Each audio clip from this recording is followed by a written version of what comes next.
Hey guys, it's James, and I just got in today to Dechen Choling. It's a Shambhala Buddhism meditation center in the middle of nowhere, France, basically. And it's outside of a city called Limoges. And I just got here today, and so far, just kind of really taking in the environment here. It's quite natural in a forest. I'm gonna be staying in like a tent, and there's cows. So you guys a little show. This is kind of like what the area looks like. Tents over there. That one there, the white one on the right, over there. And overall, just very peaceful, very natural, and I'm not much of a person to really write. I mean, I like to write, but I don't like journaling. I'm afraid to miss out on something or something like that. And I like to see taking the big picture of what happens in my life. But in general, I do like shooting video blogs because it's a way that I can easily express myself, and how I can practice communicating how I speak. And today is my first day, and I just thought that I got here a day earlier than all the other participants of the program, just because I'm leaving a day or two early, and I wanted to have an extra day here to really soak it in, so to speak. And I just thought that I'd kind of like lay out some first impressions, perhaps some intentions, some ideas, that kind of thing. Kind of my first impressions of the place were, I never have really been to a community like this before. I've only been to my mother's Shambhala center a few times in Cleveland. I attended just a few meetings. But despite that, I've been studying, reading, basically reading and meditating and writing, and trying to apply how I know Shambhala in my life. And so,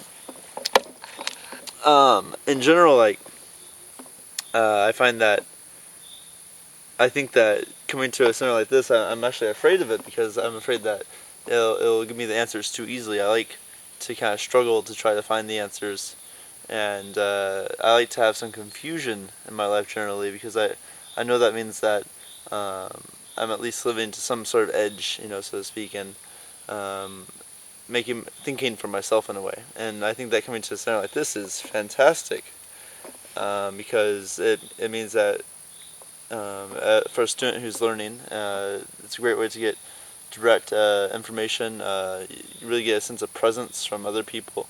I live in a community, and to kind of have myself conditioned to a more enlightened way of being, so to speak. At the same time, though, I'm always afraid that I'm going to surrender and stop thinking, and then I'm just going to become egotistically spiritual, so to speak. And I don't want, I was thinking, I don't really want to be like a hippie. That's not what my goal is. My goal is not to just come here and think the world of myself just because I'm at a special retreat. I really don't. That's probably my biggest fear, I guess. And I mean, I've been reading a little bit, and they say that a bodhisattva, a person who kind of uses Buddhism as a way to give back to the world and to help for the benefit of all sentient beings, is what they say. Is someone who is not concerned with themselves, and is someone who is willing to examine every situation and live fully in the moment, to be open to other people, to be non-discriminatory between who they're open to, but just to always be open for anyone that they might encounter in their life. Pause this.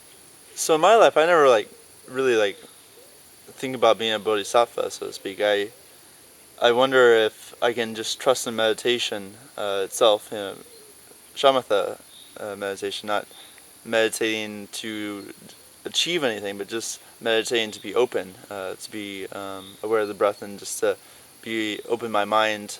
I wonder if that is enough, and when it isn't enough, if it's enough to just do more, so to speak, more meditation, and with maybe reading some books as well, if that is enough to kind of be self-directed. That's probably my biggest question coming into this program, is I'm coming to a place where there's lots of direction, there's a lot of instruction, and I've been self-directed for the last year and a half, and I'm curious if that is also valid. I know that in the Buddhism tradition, they expect people to go to a sangha, a place of, to interact with other people and to share their experiences, and that's not saying really that I've really done that well, and but I wonder if my experience is still valid, of what the conclusions I've drawn from my experience of, especially from going out to nightclubs and stuff, and to interacting with people of different ways and different backgrounds and that kind of thing, and the whole picture, the whole range of responses that are elicited by my experience. I wonder if what if I'm doing just because I meditate is enough, or if I'm curious to see what will happen in terms of learning from other people, and trying to open to other people who are also interested in spirituality, and also trying to be open to people who I would consider to be like hippies or something like that, and trying to just learn the most I can about others and about myself as well, I guess, and especially for people who are walking on such a path.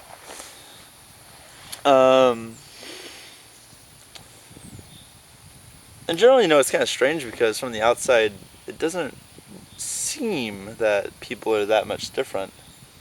It's interesting how neurologically many people don't show their pain or their hesitation. We just assume that the way that they're being is how they are, and that so like, for example, like someone who is being manipulative can come across as just weird. Like, that guy's a little strange. Why isn't he like? Why is he kind of on the side? Like, because he's thinking about how to kind of affect the situation or something. Or it doesn't shake out for us. So when we meet someone who's trying to be manipulative, usually, like if we're coming from the more strong frame of reality where we're more secure, then that person just seems a little bit strange to us. Because like, well, you're fine, man. You don't have to do that.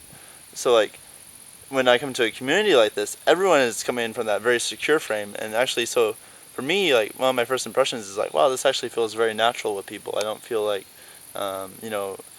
just talking to people, it doesn't, there's nothing like really special about it. It doesn't appear to be that special, actually. It's just interacting with other people and coming from a secure frame and feeling secure in a certain place. So in general, it doesn't have that quality of neediness or something like that, which is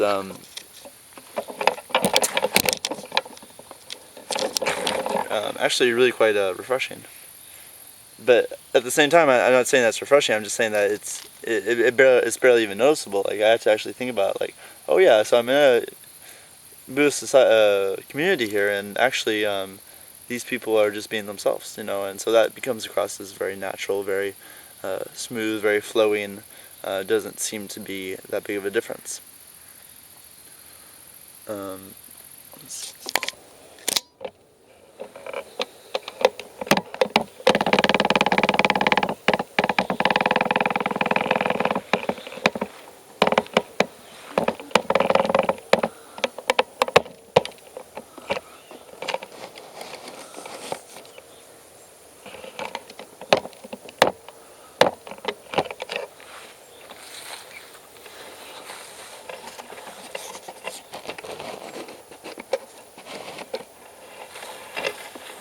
Okay, wait, let's see. Pull it up. Alright, so this is just the other side of the tents. Some cows in the background, and well, it's just so it's so peaceful here. Maybe just because I'm in nature, but I know that this is a place where I can relax as well, because it really fits in with my identity of myself and the kind of things that I want. I can also feel that the people who are here, it's also what they want for the world. So there's a sense of unity in that way, and it's relaxing for me. But anyway, perhaps just some ideas about how I kind of want to approach this. Like I told you, I have a fear of surrendering completely to the idea of being some kind of hippie or something, or someone who's completely addicted to the community. I don't know what to expect in terms of that. Maybe it'll feel very natural that of course you're supposed to surrender, or maybe I will maintain that. I talked to my mom, and she recommended that I do some of my own meditation, and I think I will. I'll do probably 20 minutes a day, twice a day, or maybe just have a checkbox to make sure that I get to 40 minutes a day in general, on top of the meditation we do. I mean, if we're only going to be meditating like 2 or 3 hours a day, then I might even do like 2 or 3 hours as well on my own. I don't know. I think I'm going to take a feel for it the first day, just get an idea, and from there. Because this is my time to really get to know myself, and I feel like I should really take full advantage of it, and try to really open myself up. I'm here to meditate. I'm here to interact with other people who share similar values. I'm here to grow as a person spiritually, and so there's no reason for me to be doing anything else basically, other than reading, interacting with other people, writing, maybe shooting a few video blogs, and meditating, for example. I think that is good for me, and I want to be able to stick to those activities, and also enjoy my time here as well, or at least as part of enjoying my time here. So I'm kind of coming into this retreat with a bit of a not really sure what to expect. We have a theme called the Youth Mindfulness Retreat. So I expect that there'll be people between the ages of 18 and maybe 35, probably more in like the 20s, maybe later 20s, or maybe people my age. I think that it's really cool how of the entire world, there's like maybe like 3 or 4 main Shambhala Buddhism centers. There's Dechen Choling, where I am, and there's Karma Choling, there's the Shambhala Mountain Center, and I think that there's one in Canada in Halifax, and then there's a bunch of big ones around the world. But as far as like major centers, like I always get this perspective from traveling, because it's like there's so many people in the world. But when, for example, I go to Tokyo, or I've been to Tokyo, Japan, this is where I kind of had this idea, is like the people I meet there is such a small population of the world, such an infinitely small population of the world. People who can afford to travel, and then people who decide to travel, and then people who have the money to go to an exotic place like Japan, and then the people who come into my experience. It's like it just gets whittled down. So like for me, like being in a place like this, like I can like kind of like look at other people and kind of compare myself to them in a way.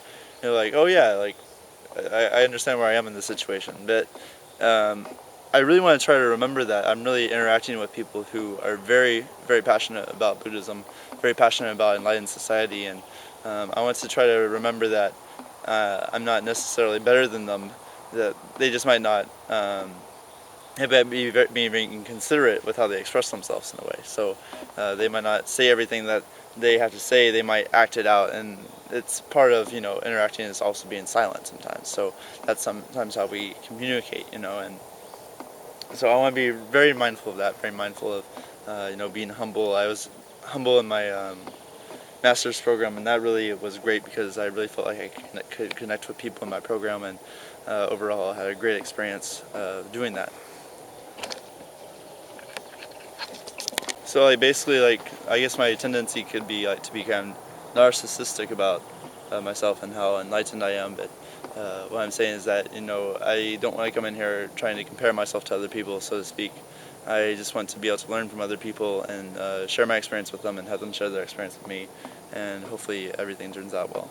And there's always that thing when going into new situations, there's always a bunch of expectations and ideas and stuff, and in the end it usually is completely different, or sometimes it is kind of similar. I think that it's kind of a mix between what I expect and my intention and the environment. I think that the environment plays a significant role, and that it's good to, especially in this type of environment, I can really surrender to that. But it's also important to be mindful of my own direction and what I want to accomplish here, which I told you before is really getting deeply into this stuff. So I want to be open to the other participants. I want to be open to the teachers as well. perhaps make some friends would be nice. People who I can stay in contact with. If a mentor or a spiritual friend comes along, that'd be a great partnership to have, I think. As far as relationships go, I want to make a good relationship with this place. Just as a general theme, I don't want to be afraid to express my experience, especially with the game, because I feel like some people might view it as unenlightened, so to speak. But I don't want to use that as a reason not to present, what I've learned as far as social interaction, sexual interaction. And I'm really curious to see what the other students will say, because they're youth like me, also probably in the prime of their life, in the prime of their mating habits, or at least desires to mate. And I'm really curious as to what they would say about how to handle the desire for sex. If they see it as meditation, as a way to get away, to put that desire in the corner, a small corner in our life, or to use meditation as a way to shine light on that and to actually approach that fully. I'm really curious to see the different opinions that people have, because I think that a lot of times with desires, some people can put that in a dark corner, oh, sex is bad, you could even you can make it probably a loose argument for alcohol and drugs too, that's bad stuff. But I'm just curious to see what people would say about kind of that very primal drive that is kind of can be very good, but at the same time it can be destructive if taken the wrong way. It'll be very interesting to see what people say, and I think that my experience in the game, I'm going to really try to bring as much to the table as I can, and not be afraid to maybe have fear of being ostracized or rejected by the group, because I like to go out and try to have sex with girls, So we'll see how that goes. I really want that to be something that I can grow from, because it's really been my practice for a long time, is figuring out the difference, and it'd be interesting to see what people say. It leads into I guess the final thing is that it really leads into how much Shambhala or how much Buddhism should play a role in my life, so to speak. Does it play a complete role where I am constantly aware of what I'm doing and always trying to apply Dharma or spiritual teachings to what I do? Is it so much like that, or is it just spirituality just a part of my life, and then sexuality, success, achievement, workplace achievement, for example, things that are kind of usually considered as unenlightened, don't have desire, that's what they say, is don't have desire, or that's the cause of suffering. But at the same time, I feel like it's natural for us to want to achieve our full potential, very natural, and that desire is part of who we are, so we should embrace desire and achieve our goals mindfully, basically. I think that we can go about doing it in a way that isn't from a place of shame, but from a place of confidence. I kind of talked about that in my last video, and so I'm just really interested to see what people think about if Buddhism is a total part of life or just a small part of life. The traditional go to church on Sunday. Is it like that, or is it you're always in church and you have to spread God's will to everyone? Same thing with Buddhism.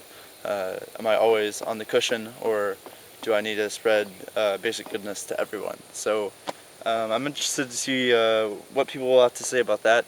I really want to hear both sides of that story, or what other sides there are. I'm just want to be curious and open to other people's opinions, I think, and also present my own and not be afraid to. So those are my expectations and intentions for my time here at Daechen Choling.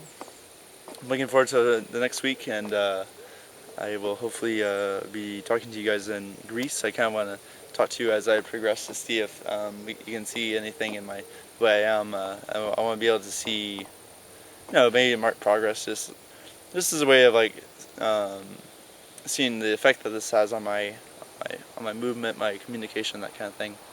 we'll see. Okay, I don't know right now, but in general, always enjoy speaking my mind, and doing so in a place that I feel secure, and that's always in front of the camera. But I wish for it to be the same here. So take care, guys, and best of luck.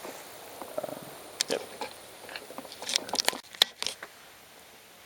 Hey guys, what's up? It's James. I'm just finishing up my first retreat here in Deschencholing at Limoges, France, I guess. And yeah, it was a good week. Quite emotional, you know. The topic of the retreat was mindfulness, and we kind of worked firstly on peaceful abiding Shambhala meditation. Then we had some meditative and perceptive meditations as well, which were new for me. One of the big moments for me this week was really getting in touch with my emotions, and I feel like going out a lot in Barcelona and doing things out there, I kind of disconnected from them in a way, and it was helpful to kind of come back and get in touch with myself again. And I was really amazed at how emotional I was. I think that in the past, I kind of put out emotions as a way to get things done, so that very objective. I think that in swimming I learned how to do that, where I know that I'm going to be okay in life, but in the moment I might be very emotional, so I don't pay any attention to it.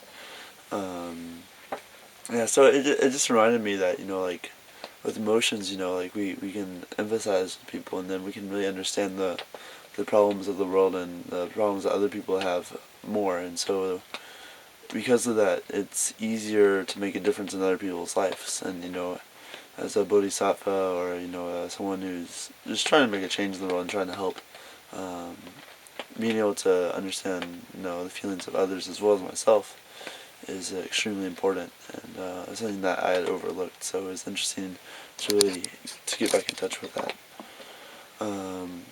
So I am just getting ready to head to Toulouse, and then I'm going to go to Greece, and hopefully you'll be hearing from me a lot more. I think you will, and yeah, I'll show a little bit more in Toulouse. But for now, take care, and see you soon.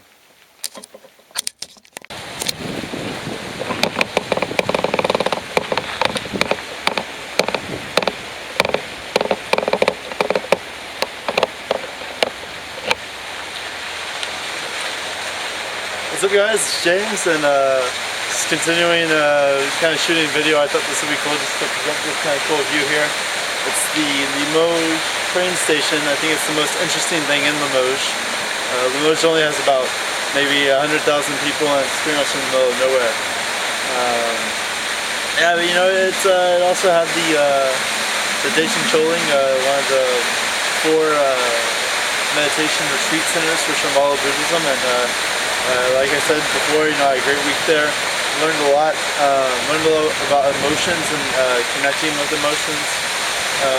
Kind of just like a basic gist to give you an idea is that so often in our society we learn to look outside of ourselves. So we begin to use our mind to try to achieve a sense of basic goodness, which is a very rewarding, very good feeling. But we forget that we already have basic goodness within us, and that's already part of who we are. And by meditation, we can sit in a pose that connects our mind with our body, and when we also set our mind to kind of dispel thinking, to see thinking as just part of the machine that we are. Thinking is very useful, but it's not all of who we are. So the body is also a big part of who we are as well. There's 3 different systems. There's the central nervous system, the parasympathetic nervous system, the sympathetic nervous system, and there's also one in the stomach. And they're all connected. The whole body is connected. And by doing meditation and by realizing that thinking is only a part of who we are, and kind of coming into the present moment, we can live as happy and joyful human beings. It's kind of just a sense of also there's just more emotion. There's more emotion involved when we realize that, for example, that we have a heart, or that we connect with ourselves, and that's a very important thing. Some people do that with love or drugs or different things that bring about a sense of basic goodness. And basic goodness, everything that we do is to try to awaken to the state. But actually, basic goodness is always just expressing itself. It's already there. It's always just expressing itself through us. But our experiences kind of awaken us to it. So that's all I have to say for today. Maybe I can explain it better in the future, but that's it for now. Take care.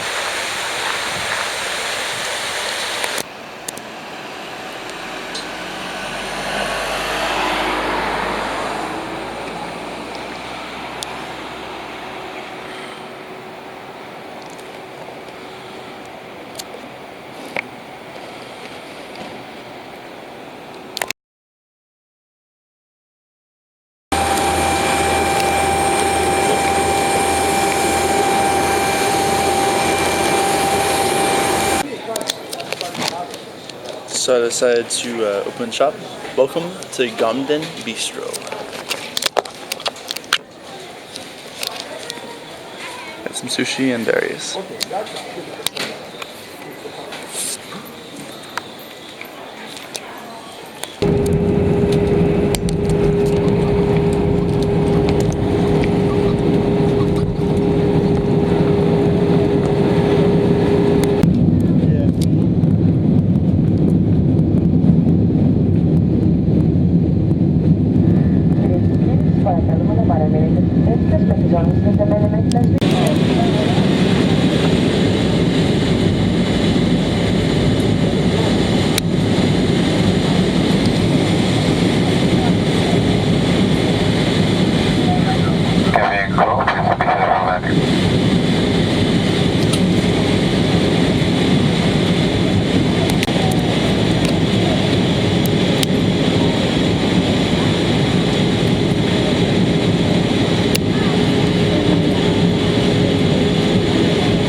First impression.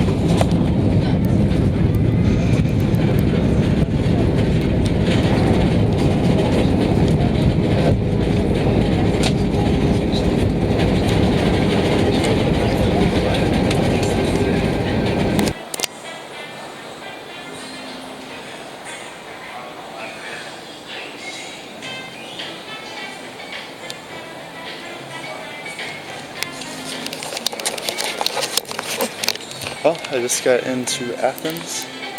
It's 9:05. I think I have to get the bus by 9:30. We'll see. Right now I'm gonna find baggage claim. Typical travel things you know that you do when you get into a new country. And here we go.